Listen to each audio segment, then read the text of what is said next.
고맙습니다. 사울의 삶으로 살았던, 그리고 사울의 삶이 늘 세습되어져서 왔던 그 날들을 먹고 마셨던 그 사울은 이제 허무했던 그 세월을 마치려고 합니다. 그리고 올고든 중심으로 이제 그 삶이 점핑하는 그러한 날이 다가오고 있습니다. 우리 모두가 다 내 안에 있는 그 삶이 사울이 아니라 이제 바울의 삶으로 도약하는 귀한 날들이 되어지시기를 바랍니다. 10절로 13절. 그런데 다메섹 안에 아나니아라 이름하는 어떤 제자가 있더라. 그리고 주께서 환상 안에서 그를 향하여 말씀하시되 아나니아야. 그러자 그가 말하되 보소서 접니다 주여. 그러자 주께서 그를 향하여 일어서서 곧은 이라 초청된 골목에 접하여 가서 유다의 집 안에서 사울이란 이름 5 사람을 찾으라. 왜냐하면 보아라 그가 기도한다. 그리고 그는 아나니아라는 이름으로 들어오는 장정을 환상 안에서 보았으며 그에게 손을 얹자 그가 우러러 보았다. 그러자 아나니아가 판단을 마치고 주여 이 장정에 관하여 내가 여러 삶으로 들었는데 그가 예루살렘 안에서 주의 성도 삶에게 악행을 행하였습니다. 주님은 아나니아를 만납니다. 아나니아가 다메섹에 있는 아나니아라 이름하는 그리스도에게로 배운 제자, 12제자 뿐만이 아니라 성경에 12제자의 이름만 기록되어져 있었지 아나니아가 제자라는 이름은 기록되어지지 않았어요. 그런데 오늘 사도행전에서 아나니아라고 하는 제자가 복음을 증거하고 있었다는 겁니다. 그럼 저와 여러분들도 그리스도 예수의 제자 된 삶이죠. 그래서 속제자, 속사도 이런 표현들을 거기에 속해 있는 이런 표현들로 하고 있습니다. 저와 여러분들도 제자의 삶이 맞습니다. 이 아나니아스라고 하는 이 단어는 히브리어로 하나냐라는 단어를 만들어냅니다. 여호와께서 은총을 베푸셨다. 하나님께서 여호와께서 우리에게 은총을 베푸신다는 것은 뭐냐? 굽어보신다는 거예요. 우리를 구부려서 굽어 살펴주신다는 겁니다. 그래서 하늘이시여 우리를 굽어 살펴주시옵소서 이렇게 표현을 하죠. 인생도 마찬가지일 것 같아요. 내 생각이 너무 뻣뻣하여 있으면 인생들에게 굽어볼 수가 없다는 겁니다. 굽어 살펴줄 수가 없죠. 그 인생이 무엇이 필요한가? 나의 어떠한 도움이 필요한가? 하나님께서 은총을 베푸셨기 때문에 아나니아는 은총을 베풀어야 됩니다. 받은 만큼 줘야 되는 거죠. 그럼 많이 받은 자는 많이 줘야 되는 게 맞다라는 겁니다. 그래서 여호와라고 하는 이 단어는 야라는 단어에서 그래서 맹렬하다 이런 의미를 가지고 있어요. 식어 있지 않다는 겁니다. 긍휼을 베풀고 자비를 베풀고 은총을 베풀기 위해서는 내 안에 항상 맹렬한 불이 타고 있어야 되는데 그 맹렬한 불은 사람을 살리고자 하는 온정이라는 겁니다. 사람을 죽이는 맹렬한 불도 있죠. 태워버리고 그 사람을 죄로 만들어버리는 그 불이 아니죠. 사울 속에서 타고 있었던 불은 지옥의 불이었어요. 그래서 사람을 삼켜버리고 예수를 믿는 자들을 잿더미로 만들고자 하는 그 맹렬한 불로 타 있었던 자. 그러나 이제 그 불이 사울의 불이 꺼지고 여호와의 불이 다시 붙기 시작했다는 겁니다. 환상 중에 그랬어요. 자, 기도하는데 환상 중에 우리는 그러면 뭔가 이렇게 머릿속에서 그림이 그려지는 거죠. 뭔가 모양이 만들어진다는 거예요. 뭔가 환상. 우리는 어떤 광경을 보게 되는 거죠. 우리의 머릿속에서. 그리고 실제적으로 보여지는 환상인가? 우리의 육안으로 보는 것을 환상이라고 하는가? 아니죠. 머리의 눈으로 보는 거죠. 머리에 어떤 상이, 머리에 어떤 모양이 만들어지는 거예요. 그림이 그려지는 겁니다. 어떤 광경을 머릿속에서 지금 보고 있는 거예요. 우리가 어떤 사물이나 어떤 사람에게 관심을 갖게 되면 그 사람에 대한 정보가 들어오고 그 사람에 대한 이미지가 그려지게 됩니다. 그거예요 지금. 아나니아에게 주시는 주께서 보여주시는 그 환상은 아나니아에게 주시는 어떤 관심, 그리고 어떤 광경, 그거가 지금 아나니아의 머릿속에서 지금 이루어지고 있는 상황이다. 이렇게 해서 이거를 환상으로 이렇게 표현을 많이 합니다. 마태복음 26장 64절에 예수께서 가라사대 내가 말하였느니라. 그러나 내가 너희에게 이르노니 이후에 인자가 권능의 우편에 앉은 것과 하늘 구름을 타고 오는 것을 너희가 보리라. 이 본다라고 하는 이 의미가 호라마라는 단어예요. 오는 것을 너희가 환상하여 볼 것이다. 머리 속에서, 마음 속에서, 너희 속에서 일어나고 있는 일이다. 주님께서 오시는 것을 너희의 머릿속에서, 마음 안에서 그것을 보게 될 것이다. 제 해석은 예수는 그에게 말하되 내가 말하였다. 그럴지라도 나는 너의 삶에게 이르노니 이제부터 너의 삶이 권능에 오른 삶에 속해 앉아있는 인자를, 그리고 하늘 구름된 삶의 결실로 이르는 인자를 보게 될 것이다. 어떻게 보는 것이냐? 환상으로 보게 될 것이다. 판타지야. 환상으로 본다는 것은 우리 안에 이미 그리스도 예수에 대한 정보가 들어왔어요. 그리스도 예수에 대한 관심을 우리는 갖고 있습니다. 말씀에 대한 이미지, 말씀에 대한 그 모습. 그리스도 예수는 인자의 모습은 어떻게 오시는가? 환상으로 오시는데 그 환상은 어떻게 오시는가? 말씀으로 오신다는 거예요. 우리 안에 이미 말씀으로 그림 그려져 있는, 말씀으로 모양이 만들어져 있는 그 모양으로 오신다는 거예요. 그리고 주님은 구름된 삶의 결실로, 구름된 삶의 그 연결된 삶으로 오신다. 이 상황이 어떤 상황이었냐? 그리스도 예수를 신성모독죄로 사형 판결을 받기 전에 하셨던 말씀이거든요. 너희가 인자의 모습을 환상으로 보게 될 것이다. 그러나 실제로 보고 있는 그들은 그리스도 예수를 알아보지도 못하고 하나님의 아들로 왔다고 하니까 그들은 신성모독을 하는도다, 이렇게 하여 사형 판결을 내리고 맙니다. 너희의 신앙 안에서 구름되어져 있는 삶의 결실. 그럼 저와 여러분들은 구름이죠. 구름은 어떤 자들이냐? 물을 머금고 있습니다. 구름은 무엇을 가지고 있느냐? 변화무쌍한 삶을 살고자 하는 자들입니다. 변화하고자 하는 자들, 변화를 시도하고 있는 자들, 변화되어지고 있는 자들, 그들을 우리는 구름이라고 표현하고 있습니다. 구름된 사도, 증인되어져 있는 삶의 결실로 사람의 아들을 보게 될 것이다. 인자의 모습을 너희들은 환상으로 보게 될 것이다. 그래서 우리가 지금 변화를 촉구하고 있다면, 주어져 있는 삶의 머무름이 아니라 흘러가는 구름처럼 변화되는 삶을 우리가 열망하고 있다면, 저와 여러분들이 바로 그 결실된 사도요, 결실되어진 제자요, 그래서 그 삶으로 보여지게 된다는 거예요. 우리의 삶으로 보여져야 된다는 겁니다. 하나님을 믿는다고 하는 증거를 무엇으로 보여줄 거예요? 우리의 겉모양은 우리가 얼마든지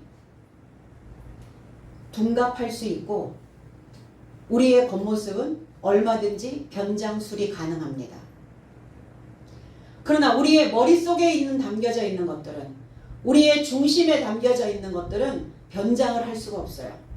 표정에서든 우리의 제스처에서든 눈빛에서든 말투에서든 다 나오게 되어 있어요. 우리의 중심은 그리스도를 내가 믿는가? 그리스도 예수의 결실이 되어져 있는가? 내가 구름된 삶인가? 이거를 보려면 우리의 속에 담겨져 있는 내용들을 보면 되는 겁니다. 아나니아가 본 것은 인자의 모습이었어요. 그리고 아나니아는 사울에 대한 정보를 들었겠죠. 다메섹에서 사울이 눈이 멀고 그리고 사흘 동안 먹지도 마시지도 못했다 라고 하는 것을 들었을 거예요. 왜? 복음을 증거하는 자였기 때문에 혹여 사울의 그 악행이 나에게도 미치지 않을까 하는 그 생각을 하고 있었을 거란 말입니다. 사람이라면. 그러니까 아나니아는 사울에 대하여 관심을 갖고 있었다는 거예요. 그러니까 사울에 대한 관심을 갖고 있는데 주께서 관심을 가지고 있는 그 정보를 가지고 있는 거기에 주님의 메시지가 더하여진 겁니다. 사울의 신앙은 어떠하였나?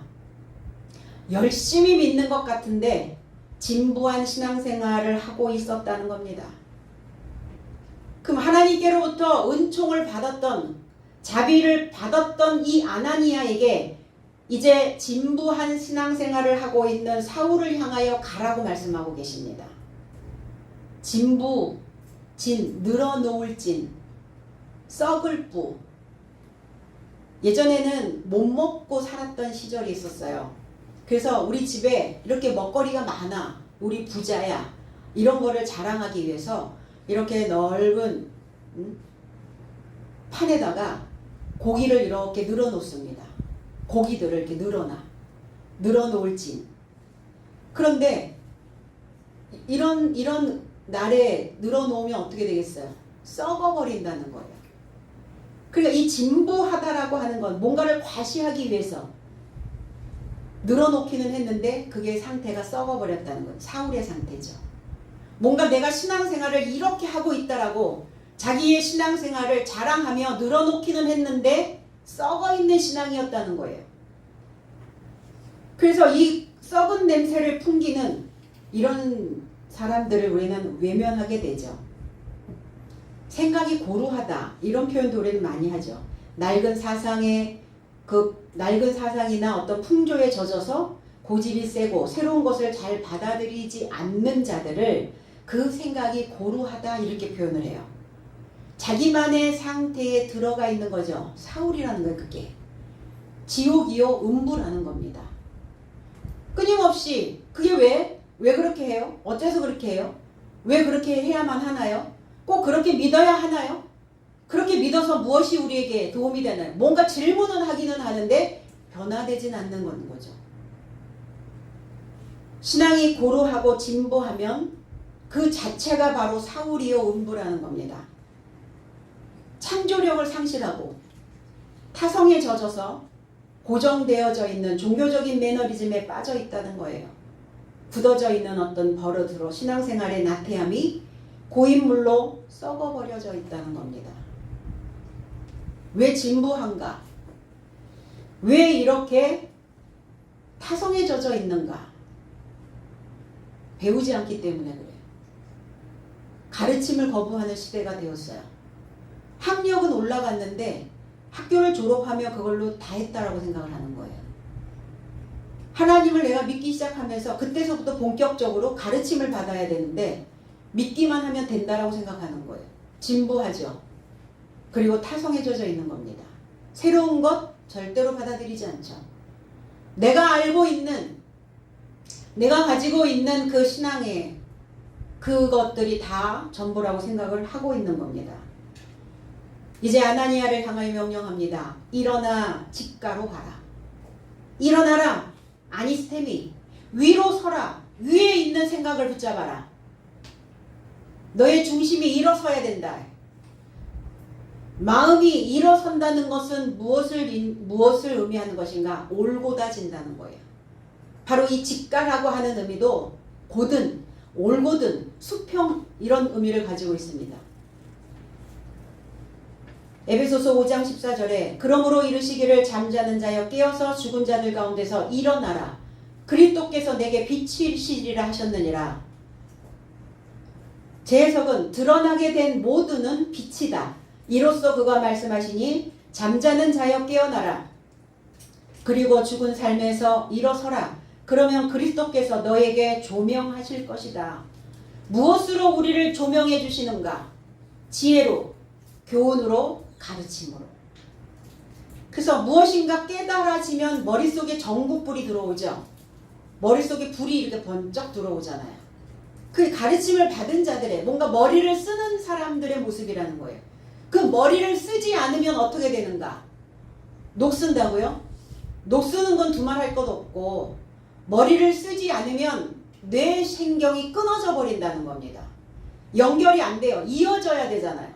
사람과 사람과의 관계도 이어져야 되고 하늘과 땅도 이어져야 되잖아요. 이어지지 않고 관계가 끊어져 버리니까 상황이 종료되어 버린다는 거예요. 머리가 이제 종료. 게임 종료. 이제 다 받아들이지 않는 거예요. 더 이상 어떤 것도. 복음의 빛으로 조명하여 주시는 겁니다. 직가로 가라. 직가로 가서 뭐 하라는 겁니까? 수평이 되게 만들으라는 거예요. 누구의 상태를? 사울의 상태를. 사울은 지금 너무 움푹 빠져있는, 움푹 들어가 있는 협곡에, 웅덩이에 빠져 있거든요.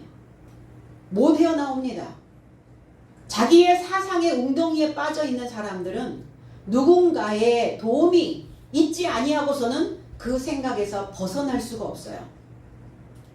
그러니까 우리는 그들을 탓하기보다는, 그들을 판단하고 정죄하기보다는 은총을 베풀어야 된다는 겁니다. 유디스라고 하는 이 직가라고 하는 단어는 유스라고 하는 단어와 티템이라는 단어의 합성어예요. 유스라고 하는 단어는 좋은, 티템이라고 하는 단어는 배치하다, 진열하다. 그럼 옳고다 질라면 어떻게 해야 되는가? 좋은 것을 진열하셔야 됩니다. 저와 여러분들의 삶에 뭘 진열해 놓으셨죠? 내 안에 뭘 그렇게 많이 배치해 놓으셨어요? 무엇이 진열되어져 있느냐에 따라서 그 삶의 그 사람들의 생각이, 그 사람들의 패턴들이 나와진다는 겁니다. 진열되어진 것대로, 배치되어져 있는 것대로. 좋은 것을 나의 삶에 진열하면 내 마음의 중심이 당연히 옳고다지겠죠. 움푹 들어가 있었던 웅덩이들이 다 메꿔지기 시작합니다. 이게 수평이 되는 거예요. 그 무엇으로 웅덩이를 메꿔야 되는가? 그 음부의 웅덩이를, 지옥의 웅덩이를, 그 흰놈의 골짜기에 그 사륙의 도살장이 되어져 있는 그 지옥의 골짜기들을 무엇으로 메꿀 것이냐? 교훈입니다. 말씀 66권의 교훈은 그리스도 예수께서 가르쳐 주셨던 흐레마의 말씀입니다. 해석된 말씀으로 메꿔야 다시 그 땅이 가라앉지를 않아요. 복귀천, 복귀했는데 땅이 점점점 함몰되어지는 거죠. 꺼져버리는 거죠. 왜 꺼져버릴까요? 다시 그거를 수리하고 다시 복구하고 이거를 해야 되는데 한번 복구해 놓으면 끝났다라고 생각을 하는 거죠. 이제 믿기 시작했으니까 그걸로 다 됐다라고 생각하는 거예요. 틈틈이 사이사이 메꿔 넣어야 되겠죠. 그래서 나의 본성적 이 세상을 이기려면 우리가 보여지는 이 물질계에서도 상당히 많은 나날들이 우리에게는 늘 전쟁과 같은 하루를 지냅니다. 지금 또 비가 많이 와서 아랫지역에는 전쟁과 같은 하루하루를 살고 있을 거예요. 수재민, 집에도 못 돌아오고 하루아침에 생명을 잃어버리고 자녀를 잃어버리고 재산을 다 잃어버리고 오갈 데 없어지는 임시보호실에서 살고 있는 전쟁과 같은 이 세상도 또 내 안에서 올라오는 나의 정신적인 영적인 전쟁터에서도 그리고 나의 본성에서 올라오는 짐승과 같은 그 생각에서도 그 세상을 우리가 이기려면 뭘 해야 되는가? 올곧아야 된다는 거예요. 정직해야 이길 수 있습니다. 잠시의 눈속임은 상황을 모면할 수는 있다고. 그러나 그 눈속임은 수평이 되질 않아요. 또 뭔가 울퉁불퉁한 그러한 삶을 만들어낸다는 겁니다. 그 삶에 들쑥날쑥한 그 마음이 내 마음을 뒤죽박죽, 삶의 전체를 뒤죽박죽 만들어버리는 거예요. 그러니까 결국 사울입니다. 결국 사람들은 하나님을 믿어도 수십 년 동안 하나님을 믿어도 결국은 사울로 사는 거예요. 그런데 내가 사울로 살고 있는지조차도 모른다는 거예요. 환경 때문에 그렇고 누군가 나를 건드려서 그렇고 뭔가 오늘 기분이 좀 안 좋아서 그렇고 내가 컨디션이 떨어져서 그렇고 뭐가 지금 그렇고 이렇고 저렇고 맨날 그렇지 않죠. 내 마음에 올곧은 중심이 뒤틀려 있기 때문에 그래요. 유다의 집안에 있는 사울이 유다 집안에 있대요. 유다라고 하는 이 예후다라고 하는 의미는 귀명한 이라네요. 이름이 있다는 얘기예요. 이 단어는 야다라고 하는 손을 꽉 잡다, 야드라고 하는 수단과 방향. 유다는 누구에게서 태어났는가? 레아에게서 태어났습니다. 야곱의 자녀죠. 창세기 29장 35절에 그가 또 잉태하여 아들을 낳고 가로되 내가 이제는 여호와를 찬송하리로다 하고 그가 그의 이름을 유다라 하였고 그의 출산이 멈추었더라. 레아에게서 출생이 되었습니다. 유다는. 손을 뻗다 이런 의미를 가지고 있다 보니까 거기에 찬양하다 뭐 이런 의미를 가지고 있어요. 그 유다라고 하는 의미는 방향을 잡아주는 자예요. 이 손이라고 하는 것은 무엇인가를 가리키게 되어 있잖아요.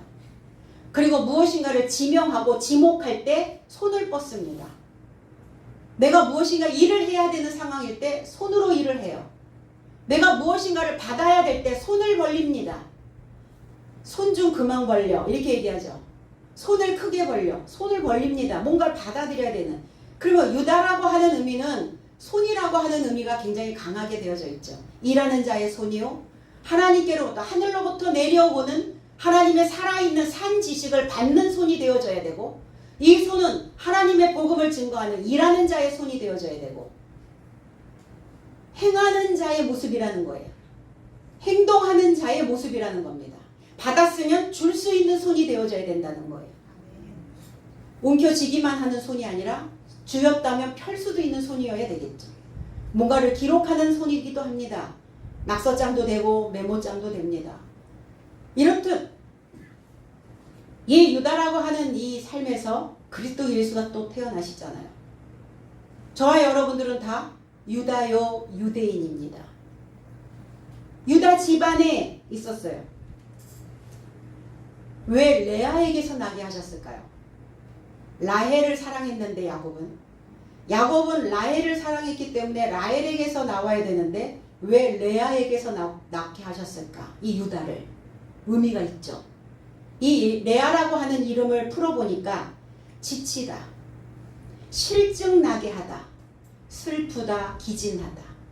그럼 우리가 때로는 신앙생활 안에서 때로는 우리가 삶을 살아가는 그 상황 속에서 때로는 지치고 때로는 실증도 나고 때로는 기진하게 되고 때로는 슬픔도 올라옵니다. 그럴 때 유다로 가라는 거예요.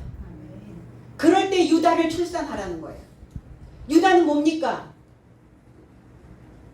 하나님께 받아야 되는, 하나님의 일을 해야 되는, 하나님의 말씀이 기록되어져 있는, 그리고 지치고 기진할 때 유다라고 하는 실존의 출현을 소망하다라는 의미를 가지고 있기도 합니다.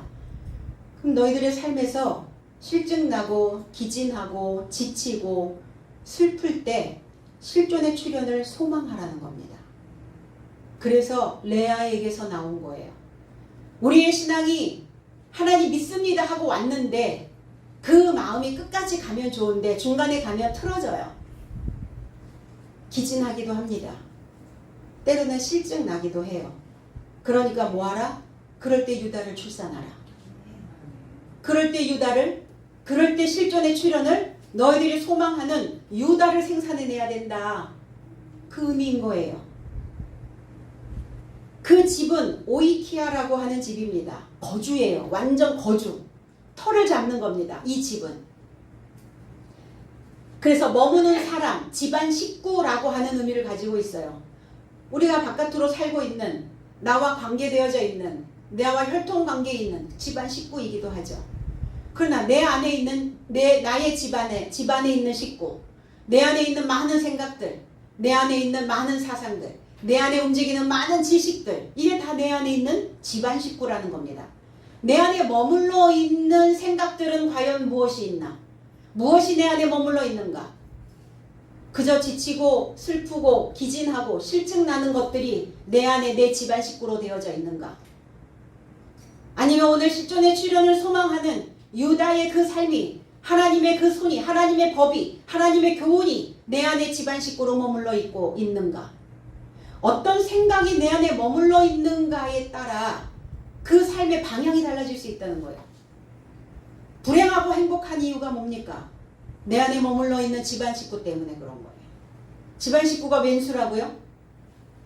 내 안에 있는 식구들이 잘못된 생각을 하고 삐딱한 생각을 하고 있고 푹 빠져 있으면 자기의 매너리즘에 빠져 있는 그 생각이 그 집안 식구가 왼수가 되어진다는 겁니다. 그럼 우리는 그 생각에 긍휼을 베풀어야죠.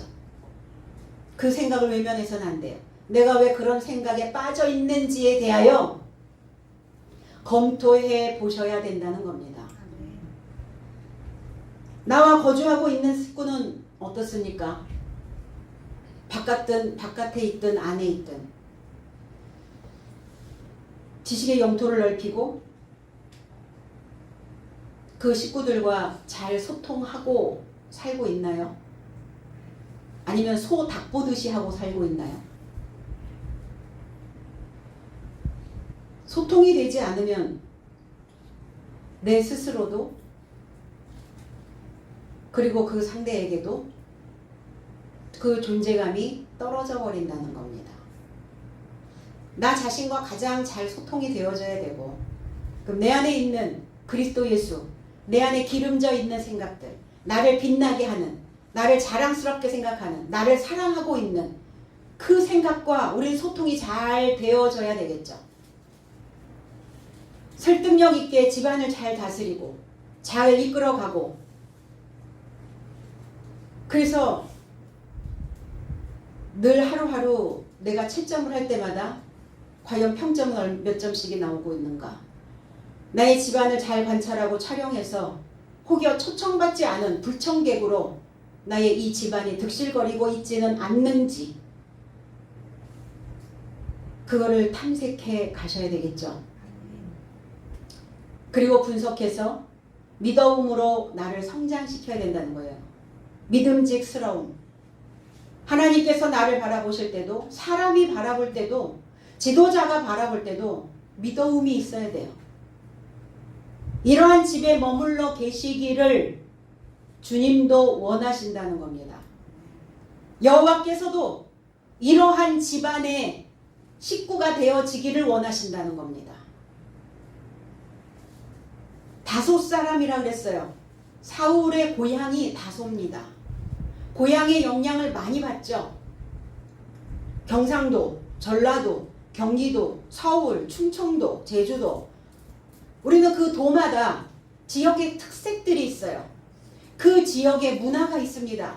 그 지역마다 색깔이 나와요. 다소라, 다소. 이 다소라고 하는 의미는 기쁨이라고 하는 의미도 있지만 평평한 바구니라는 뜻을 가지고 있어요. 자, 평평한 바구니, 이렇게 평평한 채반 같은 큰 광주리, 큰 채반, 이런 의미를 가지고 있어요. 그러니까 사울은 그 평평한 그 넓은 바구니에 얼마나 많은 것들을 널어 놓았겠어요. 그랬겠죠. 그래서 자기만족적인 기쁨, 자아도취적인 기쁨, 자기의 종교에 취하여 있는 그 기쁨, 기쁘죠. 사실은 우리가 멋모르고 믿었을 때도 하나님을 믿을 때 어땠어요? 기뻤단 말이에요. 뭐가 마음이 울렁울렁거리고, 교회 가서 찬양만 해도 뭐가 울컥울컥하고, 기도를 하면 뭐가 그냥 막 느낌이 팍팍 꽂히고, 자아도취적 기쁨이라는 거예요. 그럼 내 안에 오는, 내 안에 담겨져 있는 어떤 느낌들을, 그거를 해명할 수 있어야 되죠. 내 안에 오는 어떤 그런 감각적인 그런 것들을 증명해낼 수 있어야죠. 그런데 사울은 자기의 기쁨, 자기의 만족, 그래서 사울적인 기쁨을 만끽하고 있었던 자였다는 거예요. 다소 사람. 얼마나 많은 지식들을, 자기의 주관적인 생각들을 얼마나 많이 그 넓은 채반에 널어놨겠어요. 그런데 하나님은 그거를 너무 잘 활용하신 거죠. 많이 널어놓은 그 지식들을 활용하시기 시작했어요. 많이 널어 놓았으면 잘 소통이 됐어야죠. 통풍이 잘 되는 곳에 있었어야죠. 하나님의 바람이, 하나님의 영적인 교감이 잘 이루어지는 지식이었어야죠. 그런데 사울은 어때요? 통에 갇혀 있단 말이에요. 통에. 음부 골짜기에 갇혀 있다고요. 못 올라옵니다. 통풍이 됐겠어요? 하나님의 영의 바람이 들어가겠어요? 안 들어갔던 자입니다. 그러니까 사울은 지금 어떤 상황이 왔나? 신앙의 지금 바닥을 치고 있는 겁니다. 협곡 바닥, 골짜기 그 바닥으로 떨어져 버린 거예요. 왜 바닥을 쳐야만 할까? 사람들은 그냥 중간쯤 왔을 때 얼른 정신 똑바로 차리고 다시 상승을 하면 되는데 왜 바닥까지 내려가야 그때서야 사람들은 자신을 돌아보게 될까? 그렇다는 거예요. 자기의 생각에 취해 있기 때문에 자기 만족, 자기 기쁨, 자기의 본성에서 올라오는 그 기쁨을 충족시키기 위하여 있기 때문에 그 본성이 올라와 있을 때는 나의 상태가 잘 보이지 않습니다. 그냥 바닥을 치게 되는 거예요. 이게 세탁 과정이라는 거예요. 세탁. 삶의 세탁도 필요하지만 신앙의 세탁도 필요합니다. 그대로 가도 좋은가? 아니 이제 빨아 입으셔야죠. 이 시점에서. 이렇게 비가 많이 오는 날 우리는 빗물을 다 받아서 이 증류수 역할을 했었거든요. 비는. 근데 지금 증류수 역할을 못하죠. 왜? 오존층이 파괴됐기 때문에. 걸러내야 되는데 걸러내지 못하고 올라간 물이 그대로 내려오는 거예요. 땅에 있는 더러운 흙탕물들이, 오염된 물들이 올라갔다 그냥 내려오니까 쓸 수가 없잖아요. 다 산성비가 되어져서. 사람들의 생각도 그렇다는 거예요. 내 바탕에서 뭐가 머리로 올라가면 이게 머리에서 증류를 해가지고 그 다음에 입으로 뱉어내야 되는데 올라가면 막바로 나오는 거죠. 나도 오염되지만 상대도 오염시킨다는 거예요. 그게 지금 세탁 과정이에요. 얼마나 예수를 믿는 자들을 핍박하고 추격하고 그러면서 오염을 시켰어요. 사울이. 자기의 널어놓아 있는 그 지식으로. 세탁 과정이 없다면 그리스도의 믿음으로 진정한 기쁨을 맛보지 못합니다. 왜 믿는지도 모르는 거죠. 내가 이 신앙을 통해서 어떤 기쁨을 내가 맛보고 있는가 모르고 있는 거예요. 나의 신앙의 넓은 바구니에 행복하게 믿는 하나님을 담을 수가 없게 되어진다는 겁니다. 그러니까 세탁하는 거예요. 그러면 저와 여러분도 나는 사울이 아니니까 상관없나요? 난 음부가 아니에요? 이제부터 나의 채반에, 나의 생각에, 나의 채반에 있는 생각들을 잘 정리해서 올곧은 중심으로 우리는 숙이해야 합니다. 숙의라고 하는 의미는 익을 쑥, 의논할 의. 그러니까 잘 익으려면 의논하며 가라는 거예요. 이럴 때는 어떻게 해야 되고 저럴 때는 어떻게 해야 되고. 그래서 하나님께 지혜를 구하는 거죠. 그리고 지도자에게 의논하는 거죠. 그리고 기도 요청도 하시는 거죠. 의논하는 거예요. 숙의하고 가는 겁니다. 깊이 생각하고 충분히 의논하는 과정입니다. 이렇게 함께 인생길을 걸어간다면 우리의 삶의 넓은 채반에 하늘의 것이 가득 담겨져 있지 않겠나. 저는 그런 생각을 하게 됩니다. 저도 여러분들에게 의논하고 여러분도 저에게 의논하고 서로 함께 의논하며 가는.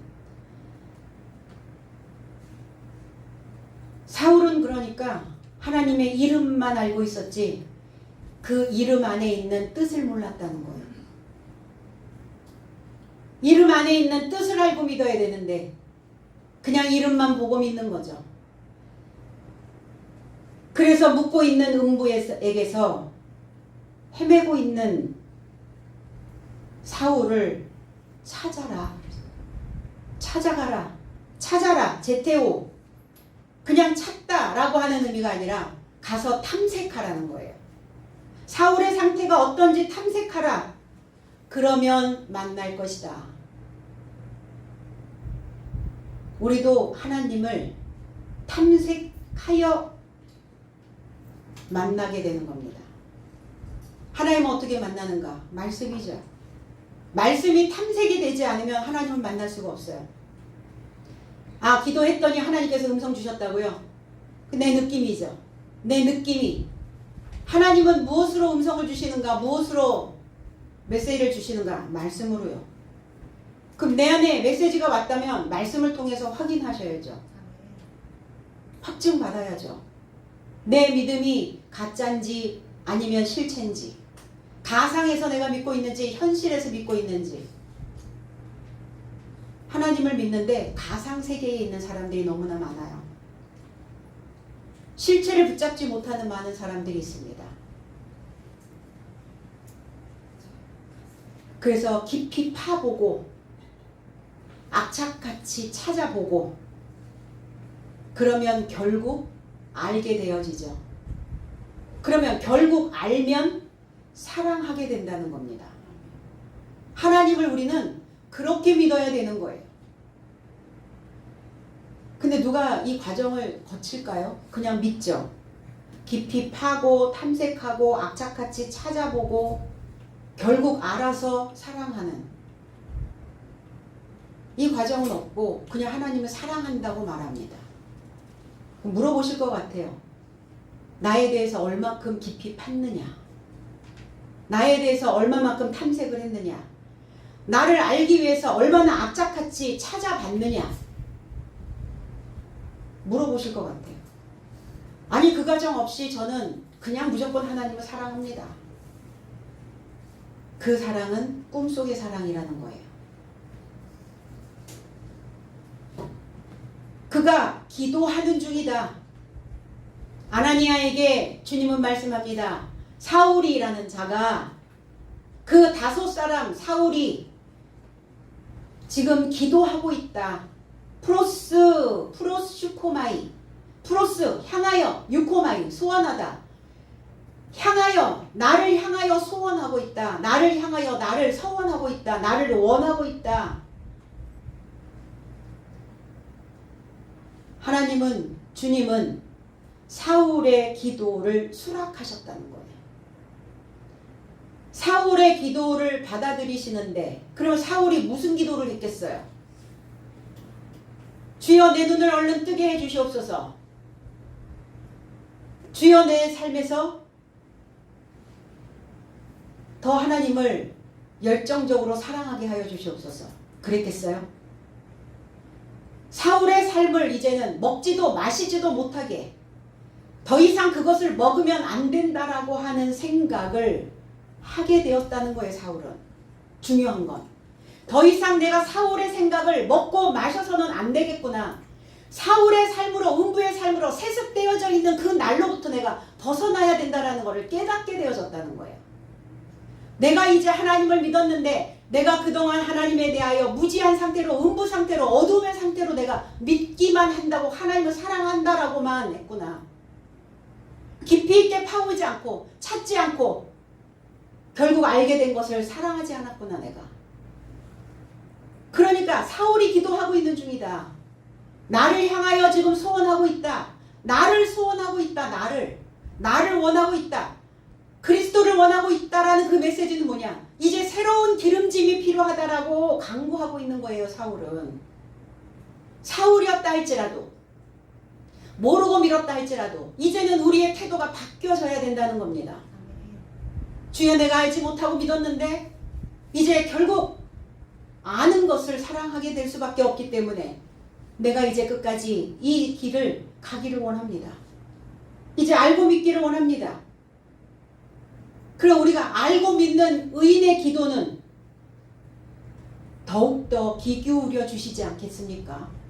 배우고 있는 제자로서 하나님께 간구할 때마다, 기도할 때마다, 하나님을 소원할 때마다, 기름진 지혜를 구할 때마다 주시지 않겠냐고요.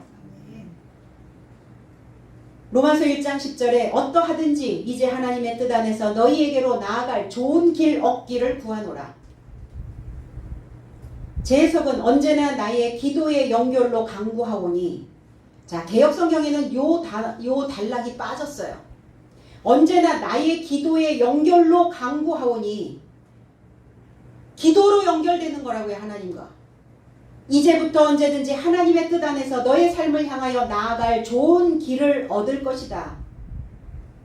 그래서 기도를 통해서 하나님과 연결되어지고, 기도를 통해서 하나님의 뜻을 분별하게 되어지고, 하나님의 뜻을 분별한 그는 좋은 길이 되어진다는 겁니다.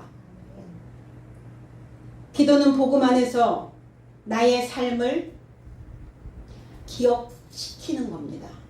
하나님께 내가 기도를 통해서, 그럼 우리는 무엇을 통해서 기도를 해야 되는가? 연결된 소식을 통해서, 연결된 메시지를 통해서. 그래서 내가 하나님께 기도할 때마다 내 이름을 기억시키는 거예요.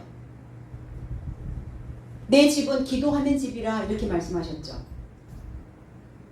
나의 하나님이 머물러 계실 이 집들이 하나님을 소원하는, 하나님을 열망하는 그 집들이어야 된다.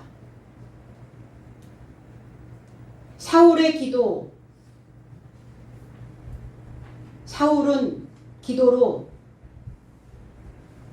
여호와의 은총을 받아냅니다. 그냥 주시든지 말든지 이렇게 했겠어요? 얼마나 간절했겠어요? 내가 그동안 하나님을 보고 믿는다라고 생각했는데, 하나님에 대하여 알고 믿는다라고 생각했는데, 하나님에 대하여 아무것도 알지 못하는 소경이다라는 것을 본인이 깨닫는 순간 얼마나 처절했겠어요? 얼마나 절박했겠습니까? 그 신앙이. 과연 우리는 하나님에 대한 그런 절박한 심정이 있는가? 오늘 사울은 그 마음으로, 그 절박함으로, 절실함으로 기도하고 있는 겁니다. 여호와는 은혜로우심을 그는 믿었고 하나님의 은총으로 들어오는 제자 삶을 보았다는 거예요. 아나니아가 왔다라는 것을 그는 알고 있었습니다. 아나니아의 이름이 여호와께서 은총을 베푸시다, 나에게 은총을 베풀러 오셨다는 것을 사울은 직감하고 있었어요. 그럼 우리도 배웠다면, 우리도 아나니아라면 음부에 있는 자들을, 어둠에 있는 자들을, 무지하여 있는 자들을, 보지 못하고 있는 자들을, 그러한 자들에게 은혜를 베풀어 줘야 된다는 겁니다. 어떤 심정으로? 어미의 심정으로. 어미의 심정으로 아이를 태안에 품고 그 아이에게 좋은 것을 주고자 하는, 깨닫게 하고자 하는, 좋은 영향력을 끼치고자 하는 그 심정으로 자비를, 긍휼을, 은총을 베풀어야 된다는 겁니다. 그런 돌봄이 마땅하다는 거예요. 그리고 안수합니다. 손을 연결하여 고정시키다, 이런 뜻이에요. 에피티데미, 손을 연결하여 고정시키다, 위에 놓다, 하나님의 지혜의 지식을 입히는 겁니다. 지금 누가? 아나니아가 은총을 입혀주는 거예요. 하나님의 긍휼을 마시게 하는 겁니다. 하나님의 은혜를 먹게 만드는 겁니다. 그래서 사울은 아나니아를 우러러 보았다 그랬어요. 마음속으로 공경하고 받들어 우러러 보다, 위를 향하여 보다 그랬어요. 위를 향하여. 아래를 보는 것이 아니라, 땅을 보는 것이 아니라 위를 보기 시작했어요. 그때서야 비로소 하나님을 쳐다보게 되었다는 겁니다. 아나니아는 주님의 명령을 받고 온 복음의 전령사입니다. 아나니아에게서 하늘을 보게 되는 겁니다. 저와 여러분들의 신앙 안에서 하늘을 보게 해야 해요. 하늘인지 땅인지. 잘 구분이 안 되나요? 하늘은 베풉니다. 늘 줍니다. 땅은 받습니다. 그럼 땅이 이제 성장을 하면 올라가죠. 땅이 올라간다는 것은 무슨 의미냐? 용기, 산, 하늘과 맞닿은 산이 되어진다는 거예요. 거산, 태산. 그 산이라는 이름 많이 붙잖아요. 산에 누가 계시니까? 산신령? 산신령이 아니라 하나님, 신이 계신다고. 신. 하늘과 맞닿은. 그래서 우리는 배울 때 뭐가 되기를 원하느냐? 산이 되기를 원해서 올라가는 거예요. 올라갈 때 힘들죠? 한라산 올라가 보셨나요? 히말라야 올라가 보셨어요? 에베레스트 산은 어떠세요? 쉽지 않아요. 산에 올라가는 게.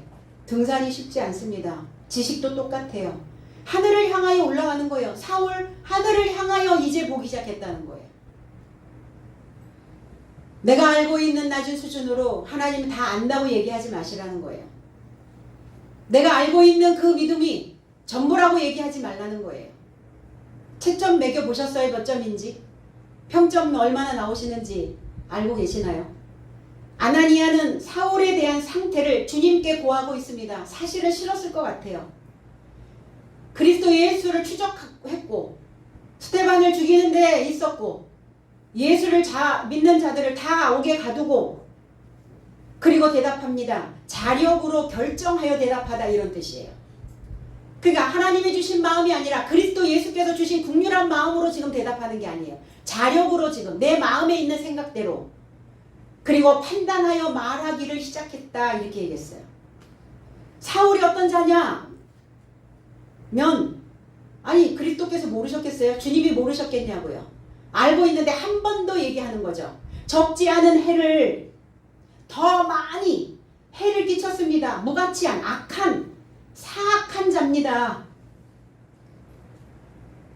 그의 신앙은 무가치한 신앙이었습니다. 그는 악한 자였습니다. 해악한 자입니다. 그러니까 우리의 신앙이 무가치한 신앙이 되지 않으려면 사울이 되지 않으려면 연결된 소식으로 배우지 않으면 무가치한 신앙이 된다는 거예요. 자기 수준에서 놀고 있는 거죠. 그리스도의 교훈의 누룩으로 인생의 분리수거를 잘 하지 못하면 그게 악행이라는 겁니다. 나의 중심이 오염되면 그리스도를 이해하는 사고체계가 자리를 잡지 못해서 그래서 여기저기 떠돌이 신세가 되는 거예요. 방랑자가 되어지는 겁니다. 정착 못합니다. 인정받지 못하죠. 당연히. 떠돌이 신세가 되어져 있는 사람을 하나님 믿음직스러워 하시겠어요? 그 신앙이 자라겠습니까? 뿌리 내려서 열매 내놓겠어요? 구름 되겠습니까? 변화됩니까? 안 됩니다. 왜 떠돌까? 겁먹어서 그래요. 뭐가 잘못될까봐. 잘못될까봐 겁먹고 나갔는데 잘못된 데 빠지죠. 겁은 잔뜩 먹고 나의 생활 방식과 적당히 타협하면서 교회 왔다 갔다 하니까 하나님 믿는다고 착각하는 거죠. 그게 사울이었다는 거예요. 디도서 1장 12절에 그레데인 중에 어떤 선지자가 말하되 그레데인들은 항상 거짓말장이며 악한 짐승이며 배만 위하는 게으름장이라. 사울의 상태. 제 해석은 그의 삶에서 나온 어떤 예언자가 말하되 그레데 사람은 항상 거짓 말쟁이요. 말쟁이. 악한 짐승 삶이요. 무익한 태의 삶이다. 태가 무익하다고요. 이 배에서 올라오는 게 이익이 하나도 없어요. 내 배에서 올라오는 생각들이, 내 배에서 올라오는 물들이 다 사악해. 하나님을 믿는데 악하다라는 말을 쓸 수가 없잖아요. 선한 하나님을 믿으면서 어떻게 악하다라고 하는 단어를 만들어낼 수가 있겠어요? 성경이? 거룩한 책이? 그런데 너희들이 하나님을 잘못 알고 믿고 있다면 너희들 사악하고 무익한 존재가 될 수밖에 없다라고 말씀하고 계시는 거예요. 그레데인들,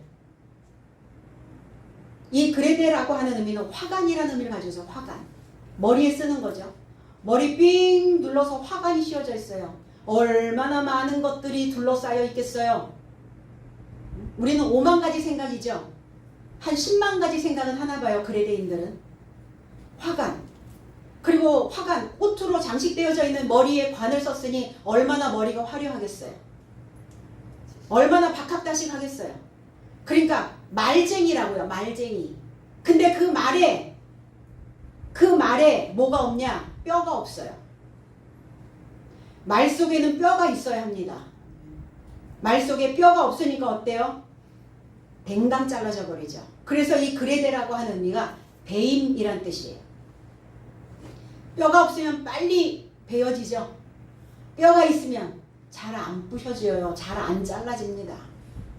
그래서 말 속에는 꼭 뼈가 있어야 됩니다. 네 말 속에 뭐 뼈가 있다? 이래. 그럼 뼈 있게 말해야지. 뼈 없이 말해요? 말씀 66권은 다 뼈 있는 말씀입니다. 그러니까 뼈 때리는 말씀이 우리 우리의 골을 때린단 말이에요. 골 때리는 말씀이시라고요. 뭐 하라고? 쉽게 베어지지 말라고.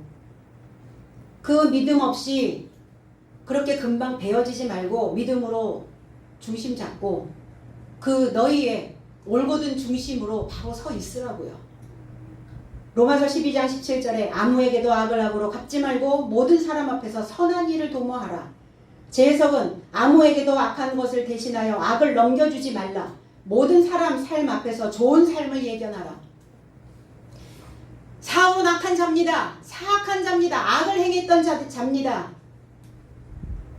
몰라서 악을 행했다면 이제 그리스도를 알게 해서 좋은 삶으로 갚아줘야 된다고요. 아나니아에게 그거를 당부하고 계시는 거죠. 난 다 안다. 사울의 악행을. 그렇지만 그를 버리지 않는다. 나는 그가 가지고 있는 자료를, 그가 가지고 있는 것들을 나는 들어 쓸 것이다. 우리도 사실은 이런 마음으로 배우고 있습니다. 갚아주려고, 베풀어 주려고. 그래서 우리 모두가 다 아나니아와 같은 이 제자의 삶에 들어가기를 나사렛 예수 그리스도의 이름 안에서 축복드립니다. 아멘. 기도하겠습니다.